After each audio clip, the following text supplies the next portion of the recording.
caminando en su ciudad con esa persona que conoce y saluda a todo el mundo.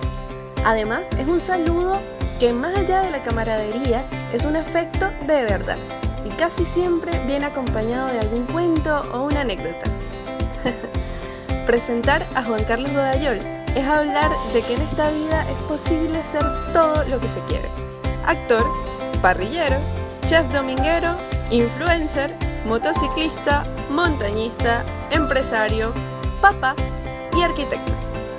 Juanca, como le decimos sus amigos, es lo que llamamos en Venezuela un tipo de pinga.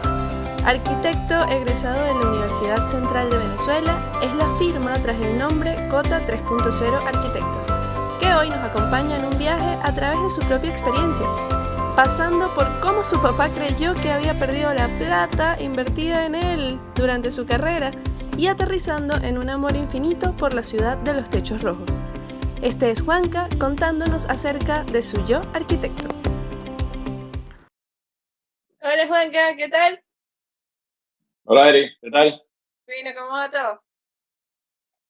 Bien, aquí, en esta loquera que estamos viviendo. Pues sí.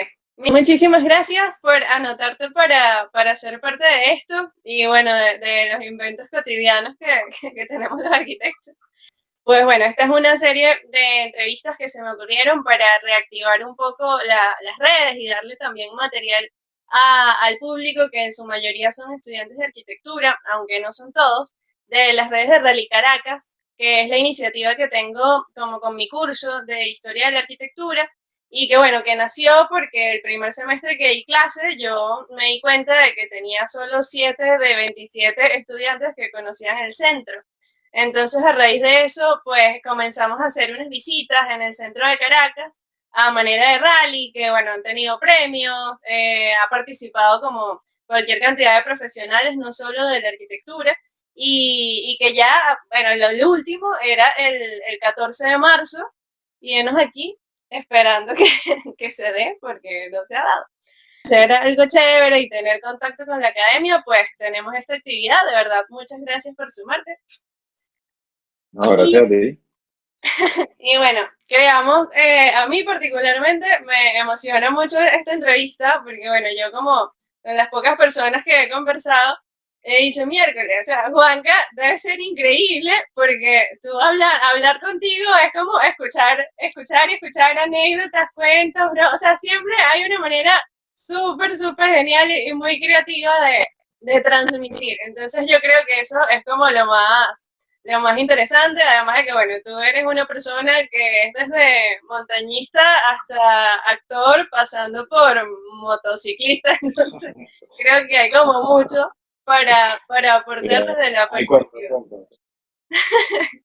¿Viste? Primero, pues quisiera saber, bueno, dado que tienes tu propia firma de arquitectura, que has trabajado con eso mucho tiempo, pero que también tienes otro tipo de trabajo, saber si tú elegiste la arquitectura o si la arquitectura te escogió a ti.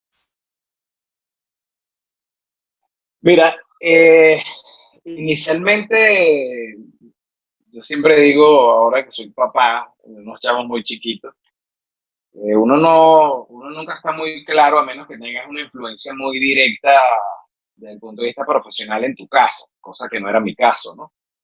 Yo vengo de una familia de médicos y bueno, mi papá quería que yo fuera traumatólogo. Yo siempre, como buen arquitecto, bueno, habilidoso con las manos, siempre andaba inventando, haciendo un carrito, haciendo una... Entonces mi papá decía, no, olvídate, tú estamos listos, ya tenemos el combo cuadrado, porque mi hermano mayor es cirujano. Entonces tú tienes que ser traumatólogo. Estamos, ya, tenemos la familia Godayol en la medicina absolutamente. Entonces, yo sí estaba muy claro desde chiquito que yo no quería absolutamente nada con la medicina. De hecho, mi mamá siempre cuenta que cuando yo era realmente chiquito, 3 años, la gente me dice, mire, tú también vas a ser médico como tu papá. Y yo inmediatamente decía, no. Entonces, bueno, tenía una influencia de un arquitecto muy querido para mí, que es Eduardo Guinán, mi padrino. Era, bueno, mi único ejemplo de arquitecto, ¿no? Al lado mío. Pero yo vivía cuando era chamo en Los Chorros y realmente nosotros teníamos muchos terrenos baldíos alrededor de la casa. Y bueno, en ese momento eh, habían montones de construcciones de las casas de nuestros vecinos que eran terrenos. Entonces, viví mucho durante esa época donde tú empiezas a aprender de todo, a qué cosas te llaman la atención. Empecé a convivir bueno, obviamente en ese momento, como nos pasa a nosotros los arquitectos cuando estamos en el campo, que el ingeniero y el arquitecto para la gente es el mismo individuo. Yo no sabía realmente quién en esas obras, pero me llamaba muchísimo la atención. Me parecía increíble eso, que no había nada y de repente empezaba a surgir una especie de magia conceptualizada con alguien, porque por supuesto nosotros cuando éramos chiquitos no tenían ningún tipo de intercambio con nosotros, más allá de los maestros de obra, que eran los que sí nos prestaban atención. Entonces, a raíz de eso, bueno, empezamos a hacer el primer proyecto importante de un arquitecto, es una casa en un árbol, ¿no?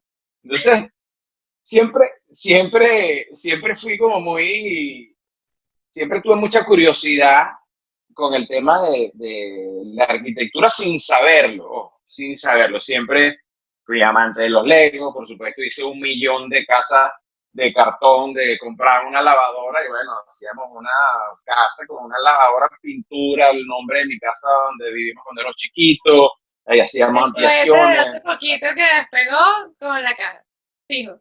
Exactamente. Y como te digo, yo escogí la arquitectura, no era algo como está pasando en mi casa, que mis pobres hijos dicen que ellos van a ser arquitectos. Pero bueno, ojalá sea así, porque como tú bien lo sabes, yo te lo he dicho 1 millón de veces, si yo tuviera que volver para atrás a los 18 años, yo volvería a ser arquitecto, cosa que no le pasa a ninguno de los profesionales. Es verdad, no nos pasa a todos.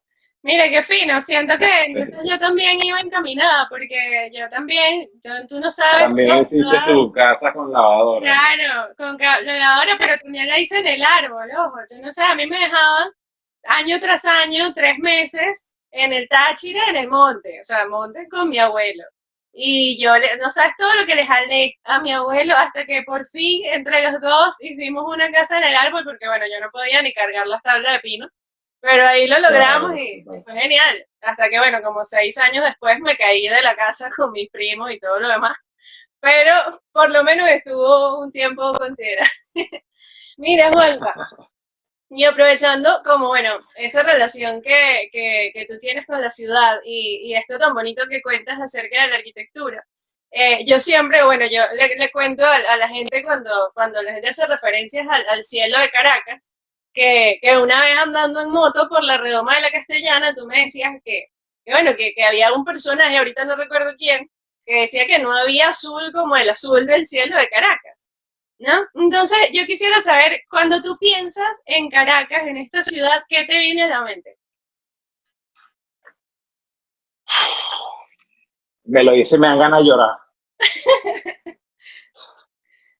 Mira, realmente Caracas es una ciudad que te enamora, ¿no? Nosotros los arquitectos vemos unas cosas diferentes de Caracas que ven todos los seres vivientes de esta loquera. Nosotros somos capaces de admirar con un respeto infinito el Ávila. Y bueno, tú que has formado parte de esta oficina, también soñamos con el otro paralelo que es el sueño del río Guaire. ¿Sabes? Pensar en que el río Guaire puede ser un río de verdad, como nos merecemos. Independientemente de que esté contaminado hoy, soñamos con que estas cosas cambien, con que esos usos se evolucionan, con que la ciudad debe ser lo que nosotros nos merecemos. La ciudad debe ser hecha para los ciudadanos y no para los carros. Por eso se llama ciudad.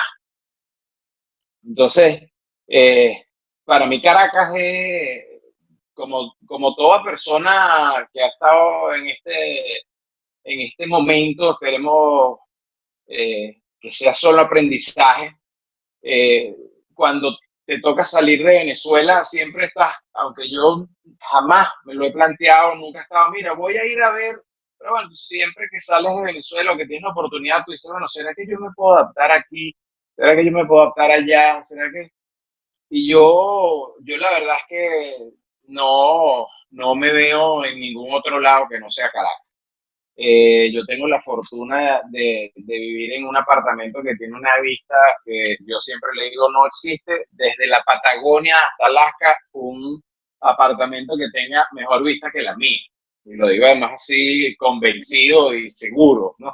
Eh, y eso se debe no solamente al Ávila, ¿sí? Sin duda que el Ávila es uno de los elementos más importantes que tiene la ciudad, pero es también ese enfrentarse al espejo del Ávila, todo lo que es la zona del volcán, el valle del Guaire, todos los árboles, ese desorden orgánico que hay dentro de la topografía de Caracas, que nos hace a veces odiarla, pero bueno, es una relación más humana, ¿sabes? La gente que vive en Suiza están todos aburridos. Sí, ellos no entienden esa emoción de repente que salga y una calle trancada. O bueno, o hay una mata de mango con el poco de mangos ahí cayéndose y tú puedes agarrar uno del piso y comértelo. Claro, claro, y además no tienes ni que hacerlo, ya hay alguien que, como nosotros, yo siempre digo, nosotros los venezolanos somos los que vamos a salvar este país, por como somos. Tú caminas por un sitio y ya pasó un señor que agarró un poco de mango y los puso sobre el antepecho, la acera, el murito, para hacerle la diligencia a alguien que venía atrás, el grupito, ¿no? Vale, tú agarras tu mango, sigues y continúas, y después el que viene atrás agarra su mango, ¿no? Claro, de hecho, yo tengo un amigo suizo que lo certifica. Él veía ese tipo de cosas. Él vino en el 2014, además un año tan complicado. Y él veía todo eso y decía, no, esto es imposible en Suiza. Así que tienes esa tesis ahí certificada. Mira, y ahora que hablas de lo importante, que bueno, yo concuerdo completamente con eso, que es aproximarse a una ciudad tan variopinta, ¿no? Como es Caracas, porque por supuesto que aproximarse desde el Ávila es bellísimo, pero también hay otros matices que no le restan belleza y que le hacen incluso mucho más interesante. Entonces, bueno, viendo como eso en perspectiva, en tus viajes, tú que bueno, que yo he escuchado que has viajado tanto, yo bueno, voy a aprovechar para comentarle a la gente que nos ve, que, o sea, uno no puede hablar con Juanca desde el hemisferio occidental hasta el oriental del mundo, porque es que el señor ha estado ahí. Él tiene esa dicha de que uno habla de Dubái y ella fue, y hablas del Everest, gracias, y el tipo, bueno, y también estuvo, y entonces es increíble. Y desde esos viajes, ¿cuál es tu manera o cuál ha sido tu manera de aproximarte a una ciudad desconocida? No sé si tienes una anécdota en particular bueno, ¿cómo se aproxima uno como arquitecto? O Juan Carlos, pues, ¿cómo se aproxima a una ciudad que no conoce? Mira, tú sabes que yo siempre he creído, tú que me conoces bien, yo siempre he creído en que las sorpresas hacen las cosas más divertidas. ¿Sabes? Nosotros, bueno, como arquitectos, durante la universidad, piezas emblemáticas de la arquitectura contemporánea, la arquitectura moderna, cualquiera de esas, por más que tú hayas estudiado o hayas aprendido o hayas visualizado, está la parte de la experiencia, que eso es parte de la sorpresa. O sea, cuando tú vas, tú puedes haber visto 1 millón de veces la Torre Eiffel, pero cuando te paras debajo de la Torre Eiffel, esa experiencia, esa sorpresa de decir, bueno, yo sabía que esto era una obra gigante, pero no me imaginaba que esto era así, ¿sabes? Y eso es algo que yo nunca le resto a la importancia del viaje, ¿sabes? Esa intención de sorpresa genuina, ¿sabes? Hay que dejar que esa sorpresa sea parte de... yo, aunque tú no lo creas, no tengo un grupo de amigos arquitectos con los que yo pueda planear viajes de arquitectura, y bueno, la verdad es que mis viajes, la arquitectura está como un poco solapada al resto del viaje. Y bueno, por supuesto, siempre uno cae en el tema del tourist trap de ir a conocer la arquitectura que hay que conocer de la ciudad. Pero cuando viajas utilizando tu palabra, con gente variopinta, no es tan sencillo. Entiendo que los tours de arquitectura son para arquitectos o son para gente que le gusta la arquitectura. Sí, mira, de Entonces, hecho, yo tuve la oportunidad de ir al Museo de Niemeyer en Niterói, cerca de Río, que es este que parece como un platillo volador, que tiene unas rampas rojas increíbles. Tú no sabes lo que yo me babeaba, o sea, que ni siquiera podía caminar rápido para llegar, porque yo veía todo, y mis amigos, iba con dos amigos, y ellos iban detrás así, que no, o sea, ella ni siquiera ha entrado. Y esto es así, aquí vamos a durar 6 horas, todos queremos ir al centro comercial y yo no. Es difícil, es difícil. mira, yo que eso que dices tú, como estabas vendiendo de viajero, yo tuve una oportunidad cuando estaba en la universidad, nosotros íbamos a La Habana con un amigo, mis amigos de toda la vida, Pedro de Tancur, que es economista, bueno, estaba estudiando economía en ese momento y estaba estudiando arquitectura. Y bueno, en el interín del viaje de la planificación a La Habana, el viaje dio un pequeño giro y terminamos en Hong Kong. Cónchale. Entonces, te podrás imaginar lo que era el bully, como se diría del siglo XXI, que me tenía Pedro a mí, porque para él la ciudad, edificios hechos por Foster o por Pedro Pérez era lo mismo, ¿sabes? Entonces yo decía, pero escucha, un minuto.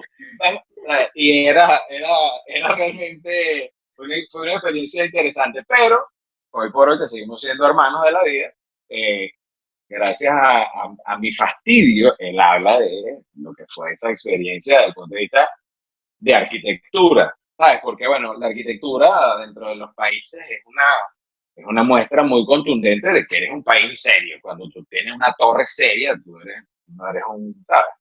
No Sí, sé, sí. tienes arquitectos buenos, tienes obras buenas, tienes intervenciones urbanas buenas. Entonces tú dices, no, pana, esto no es un rancho. Aquí vamos a Vamos hacer bien. un país en serio, en serio. Sí, no, de hecho, mis amigos que fueron conmigo también, desde el 2013, pero el año que se murió Oscar Niemeyer, entonces ellos sabían quién era el tipo.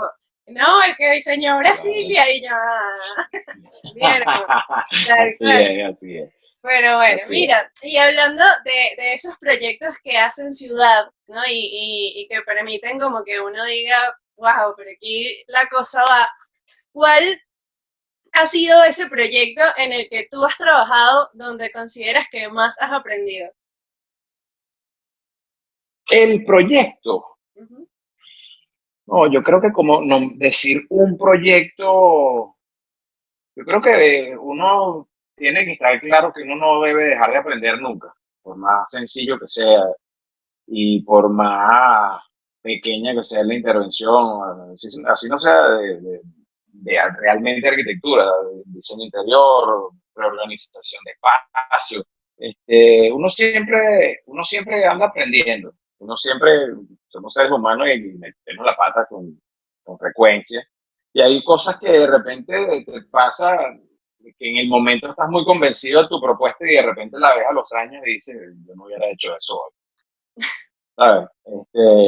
Pero la verdad es que no me atrevería a decir algo así puntualmente como alguna obra que es la obra donde hice, yo creo que todos los días aprendo de muchísima gente, todos los días aprendo de, de incluso los aportes del folclore tropical, yo creo que nosotros los arquitectos estamos constantemente inventando y dentro del proceso de descubrimiento siempre hay algún aprendizaje.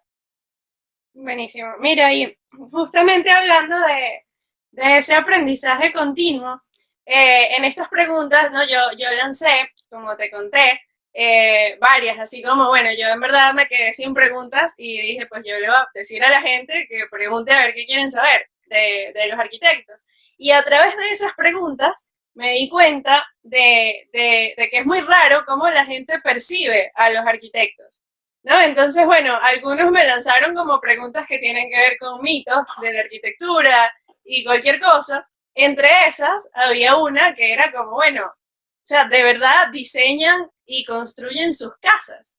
Y tú eres una de esas personas que yo conozco que diseñó y construyó su casa. Además, no precisamente aquí en Caracas. Entonces, yo quisiera saber cómo es ese proceso de un arquitecto diseñando y construyendo su propia casa. Mira, yo he tenido la oportunidad de hacer la intervención de mis dos casas. La primera, mi apartamento, que me parece alucinante, eso es algo que me da muchísima satisfacción, donde cuando yo estaba en el proceso de negociación de la compra del apartamento, bueno, yo llevé a mi papá, no tenía la plata completa para comprarlo, y dije, venga, déjame recurrir aquí al de la moneda de oro, ¿no? Y 0800 bueno, mi papá, médicos. 0800 doctor.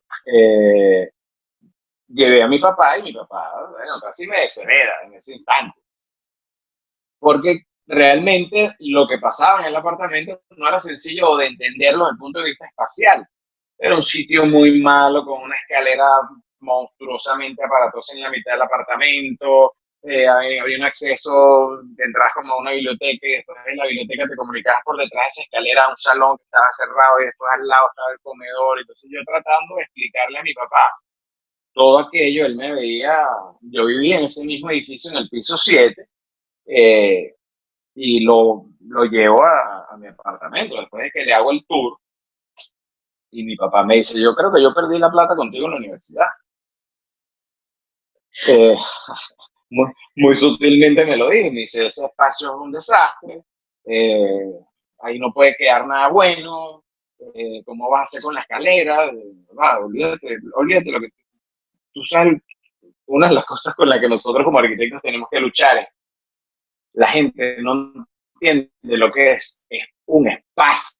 La gente, el tema de calidad espacial es muy subjetivo. Entonces hay gente que está en capacidad y hay otra gente que no está en capacidad de entenderlo. Entonces mi papá no entendía cómo ese bicho lleno de recovecos y pedos y tral y bloques y subdivisiones infinitas, mal hechas, con Tenía un muchísimo potencial. mal gusto, podía salir algo bien. Y bueno, la verdad es que cuando estaba en obra, mi papá me dice, mira, yo quiero ir. Y yo le digo, pero ¿qué vas a ir si tengo todo el apartamento en el piso? Dice, yo quiero ir. Entonces, claro, ya no estaba la escalera, que era un volumen de concreto espantosamente pesado, absurdo, era un desastre. No estaba en nada, estaba todo abierto con una vista suroeste bestial sobre el área de los árboles del country. Y entró y dijo, ¿cómo hiciste? Yo no hice nada, yo lo único que hice fue poner orden, ¿no? Entonces, yo siempre digo que el proyecto más difícil que nos toca hacer a los arquitectos después de educar a los hijos es, es construir su vivienda. Y además yo siempre lo digo, uno que además es mi filosofía como arquitecto, yo cuando estoy haciendo una casa a alguien, yo siempre me pongo en los zapatos de esa persona, porque hay muchas cosas que para ellos son indispensables, que para uno son un disparate. Entonces, uno tiene que entender que estás desarrollando un proyecto con tus conocimientos, pero para una persona que no eres tú. Entonces, tú tienes que conceder muchas cosas que no necesariamente sean las que uno crea. O sea, uno siempre trata de guiarlo, pero entiendo que es muy difícil, pues, ¿no? Y la otra experiencia que es a la que te referías tú, eh, yo siempre lo digo, yo creo que deben haber pocos arquitectos que hayan tenido la oportunidad en la vida de hacer lo que yo hice. Eh, yo estoy desde hace 12 años construyendo una casa en El Cajón, en la zona del Cajón. Eso es un pueblo cercano al Paují, que está como a 10 kilómetros, al que empecé a ir hace 20 años. La verdad es que lo que quería eran unos palos y un techo de plástico para tener un llegadero, y se ha convertido en un proyecto de vida. Eh, en esas condiciones de sueño, yo la verdad es que considero que el proyecto de la Casa del Paují es así el máximo de los sueños como arquitecto, porque me ha tocado, es muy duro construir ahí. Bueno, la gente, cuando estábamos, bueno, tú formaste parte de ese proyecto, cuando estábamos haciendo la Casa en los Roques, la gente me decía, ah, hacer una casa en los Roques no es imposible. Y dije, no, si no terminas en Chores en la playa. Claro. Entonces, mira, el proyecto de la Casa del Paují, la verdad es que fue siempre conceptualizado en etapas. Eh, siempre ha estado como dentro de la idea inicial del proyecto. Eso por lo general cuando tú estás diseñando tu casa y la empiezas a vivir, empiezas como a, mira, bueno, el único cambio de verdad que he sufrido esa casa es que en el volumen, el único volumen que es cerrado en la casa, que es como el depósito, porque eso está en la mitad de la nada y ahí no pasa nada, pero bueno, que es un depósito de piedra con una reja. Es que sobre ese depósito estaba, en teoría, el cuarto de los niños, ¿no? Que en ese momento, cuando hicimos el proyecto, era un solo niño. Y en nuestro cuarto era el cuarto de abajo.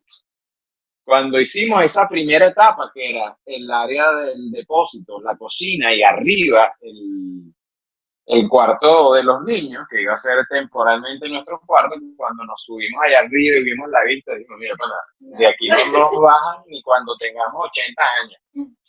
Entonces, realmente desde el punto de vista de evolución y de proyecto, ese ha sido el único cambio.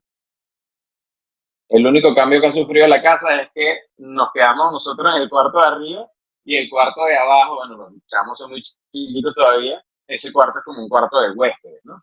Pero bueno, eventualmente los chamos se tendrán que ir para abajo y ya. Y chao, no hay manera.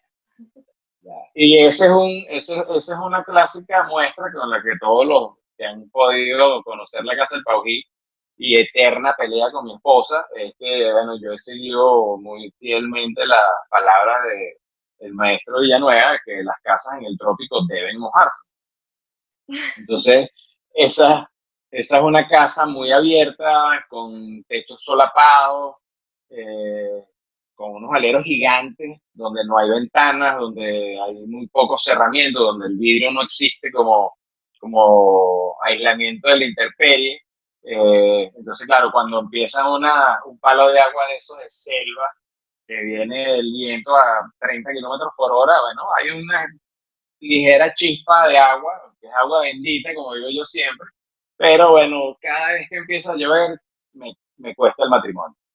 Hasta que se normaliza la lluvia y todo se vive como se tiene que vivir. Yo soñaba con estar en una casa que cuando estás adentro de la casa no estás adentro. Y eso es lo que logré hacer en esa casa. ¿Sabes? En invierno, bueno, llueve un poco adentro. En esa soledad, pero no es que se emparama todo, no, hay un chispeadito ahí romántico. ¿No? Además, esa es parte de la magia que tiene esa casa, que es una casa de un cuento. Esa casa es una casa que se ha hecho con muchísimo amor, con un esfuerzo infinito. Y la verdad es que cada una de las personas que ha estado en esa casa le ha puesto un granito, ha hecho algo por la casa, siempre ha tenido algo bueno que decir, siempre hay algún aporte de crítica constructiva que por lo general no les paro mucho, pero yo estoy infinitamente feliz con mi casa. La verdad es que yo pensaba, este año hacer una publicación de la casa, pero por los vientos que soplan no está tan sencillo. Eh, pero sí, ese proyecto de la Casa del Paují es un proyecto de vida. Yo creo que eso, la gente me pregunta, mire, ¿ya terminaste la Casa del Paují? Y yo digo, ese proyecto es infinito. A ver, siempre va a haber algo más. Mi mamá, todo ha sido un sueño. ¿Sabes? Ese proyecto es un proyecto de verdad que siempre se ha manejado como un sueño. Qué fino. Bueno, y lo importante es que lo lograste. Lo estamos logrando. Exacto. Mira, Juan. No, y además una cosa muy bonita que tiene ese proyecto es que es todas esas aplicaciones de cosas que nos enseñan a nosotros en la universidad del ser sustentable. Eso tiene todo paneles solares, energía toda 12 voltios, calentadores solares, compostero. Es increíble, es increíble. Bueno, pronto podemos ir a hacer las fotos. No te preocupes. Dios te escuche. Ojalá. Mira, Juanca, como te comentaba, pues de estas preguntas que yo le lancé a la gente, hubo varias que yo pensé que era como increíble relacionarlas específicamente contigo, ¿no? Y tienen que ver mucho con eso de cómo la gente percibe al arquitecto y cómo los arquitectos mismos se relacionan con una ciudad o con la ciudad de una manera en que la gente se da cuenta, ¿no? Así como tú decías que, bueno, que nosotros estamos constantemente viendo la panorámica de todo y estudiando como el, el complejo, también hay percepciones que tiene la gente de la arquitectura. Entonces, hay una muchacha, Gabriela García, que hizo una pregunta muy particular, que es algo que yo aprendí muchísimo trabajando precisamente contigo, y era sobre el baño. Ella decía, o sea, su pregunta era específicamente cómo yo hago que el baño funcione, ¿no? Y era una pregunta que respondía a una pregunta que nunca dejarías de hacerle a un arquitecto. Y yo dije, no, esto lo tiene que responder Juanca, porque los mejores baños que yo he visto son diseñados por él. Sí. Mira, yo creo que el baño, perdón, voy a cambiar un poquito la respuesta para hablar de eso. A nosotros, antes éramos colaboradores de una revista que se llamaba Deconews no, una que venía en el Nacional. Entonces, bueno, siempre te entrevistaban y había hubo una edición especial sobre las cocinas. Las cocinas ahora salen para la casa. En el caso del baño, el baño es algo muy personal. Yo creo que hoy por hoy es el único espacio donde tú puedes estar realmente en paz contigo mismo. Porque, bueno, cuando llegas a tu casa, la dinámica, los rollos, te sientas a comer, están los niñitos. En el caso de que no estén niñitos, está tu relación directa con tu esposa, discutiendo, planificando el hogar. Cuando tú llegas a tu baño, te tarancas ahí, estás en una atmósfera perfecta donde el único dueño de tu tiempo eres tú. Entonces, yo siempre he pensado que los baños, además, bueno, siempre trato de diseñarlo así, los baños deben tener dos dueños. Entonces, si tienes dos dueños, o sea, es muy difícil tener una relación de dos dueños sobre la misma propiedad, teniendo el mismo derecho de uso simultáneamente. Entonces, el baño debe ser cómodo, debe ser amplio, pero además debe ser personal. Entonces, yo le doy mucha importancia al baño por eso, porque me parece que es un espacio súper íntimo, es un espacio donde estás tú contigo, la cosa más personal que tenemos es el estar solo, desnudo. Entonces, tiene que ser un sitio en el que tú estás cómodo y tienes que cumplir con un cronograma que realmente hay que cumplir. O sea, tienes, en el caso de la gente, en el caso de las parejas, bueno, hay que usar el baño los dos a la vez. Entonces, bueno, si eso efectivamente tiene que pasar así, bueno, que sea lo más amplio posible, que sea lo más claro posible, que sea el espacio más cómodo posible. Yo, por ejemplo, una cosa que no hay un proyecto donde no lo haga, es 2 duchas. No existe un proyecto donde yo no haya puesto 2 duchas, por más pequeño que sea el baño. Si puedo hacer 2 baños, 2 posetas, 2 lavamanos, con una ducha central, mejor aún. Claro, hay sitios muy limitados que no te lo permiten. Gabriela García. Gabriela, cuando te vayas a hacer tu baño, llámame y yo te regalo el proyecto. Estoy segura que te escribe. Sí, yo decía, es que no hay manera. Esta pregunta es para Juan Carlos Goyol, no hay otra persona. Y mira, y la otra, hablando también de esta percepción del arquitecto, ¿no? Bueno, había gente que decía como, bueno, es verdad que los arquitectos todos tienen como un estilo particular, que todos son así monocromáticos, que andan siempre blanco, negro, etcétera, etcétera. Hay otra gente que percibe que los arquitectos todos dibujan buenísimo. Y también estaba como la percepción de el pensar, o sea, ¿cómo hace un hombre que es arquitecto para luchar contra el pensamiento de que todos los arquitectos son homosexuales? Lo que, por ejemplo, en mi caso, como nos dice todos, no, que ustedes son arquitectos. ¿Sabes? Tal cual, tal cual. Sí, bueno, realmente nosotros tenemos una sensibilidad diferente a los ingenieros. Este, Así es, somos artistas, los artistas dentro del, no sé, vamos a decir, dentro del el estereotipo sensible.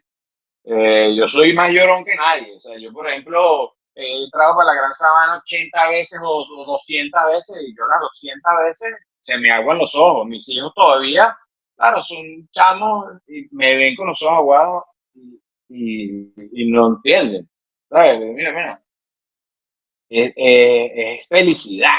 Entonces, yo estoy seguro que al 97% de mis amigos no se les aguan los ojos. Entonces, si nos quieren llamar, como, yo creo que es algo muy como la gente de Valencia. Creo que es un tema de cuento, pues. Sí, aquí por eso nosotros vinimos a desmitificar un poquito cómo percibe la gente a los arquitectos. Porque bueno. Sí, bueno, sí, la verdad es que sí, bueno, seguramente yo puedo tener, como te digo, puedo tener una sensibilidad diferente a la de muchísimos amigos míos ingenieros, pero de ahí a que yo sea más o menos macho que ellos, mi esposa si quiere la llama después, que ya cada vez que puede dice que cada vez que yo saludo a alguien en la calle es porque era novia mía. Sí. Es verdad. Es verdad, imagínate. No, ese cuento es largo. Sí, claro, cuentos largos. Mira, Juanca, y para terminar, hay una dinámica que son, bueno, unas preguntas cerraditas y rapiditas en las que respondemos lo primero que se nos viene a la mente, un poquito para conectar como con estas personas que nos están viendo y que no necesariamente son arquitectos ni estudiantes de arquitectura, aunque la mayoría sí lo son. Ok, entonces yo las voy haciendo y tú respondes lo primero que se te venga a la mente. Maquetas, papel croquis o render. Uy, el croquis. ¿Te ha llamado la atención estudiar otra carrera? Jamás. ¿Arepas o cachapas? No se pueden las dos. ¿Un plan favorito para los fines de semana? La verdad es que estar con los niñitos. Una recomendación de Juanca que no se puede perder la gente en Caracas. Aprovechar lo que está pasando gracias al COVID-19, que creo que es de las pocas cosas buenas que nos ha traído, que es caminar la ciudad, correr la ciudad, andar como dijimos antes, las ciudades deben estar diseñadas para los peatones y no para los carros. Eso es algo que está pasando, que nos hemos visto todos en la necesidad, y la verdad es que está increíble. La gente ha entendido que en la ciudad también se puede caminar. ¿Y un mensaje de Juanca para futuros arquitectos? Somos de los más importantes para lo que nos toca ahora. Sigan soñando con ser arquitectos. Los arquitectos tenemos una responsabilidad monstruosa frente a lo que nos viene, no solamente en Venezuela, sino en el mundo. Sueñen con ciudades diferentes, sueñen con transformaciones de verdad, verdad, verdad. Sueñen con que las cosas que ya uno las daba porque eran así, no son así. Las cosas deben cambiar, las cosas siempre tienen que ser mejor, aunque nos toque un día que vemos en la luz de frente, que estamos seguros que es el tren, seguir soñando con que las cosas van a estar bien, con que las cosas pueden estar mejor, y que así debe ser, no para uno como arquitecto, sino para todos los usuarios de una ciudad. Buenísimo, muchísimas gracias por participar, Juanca, de verdad. Yo estaba esperando muchísimo esta entrevista. Siento que no me equivoqué para nada. Qué bueno, qué bueno. Así No, que dale, Ari, gracias. Como te lo he dicho siempre, bueno, tú sabes que el día que quieras, esta es tu oficina, abre esa puerta y aquí está tu casa.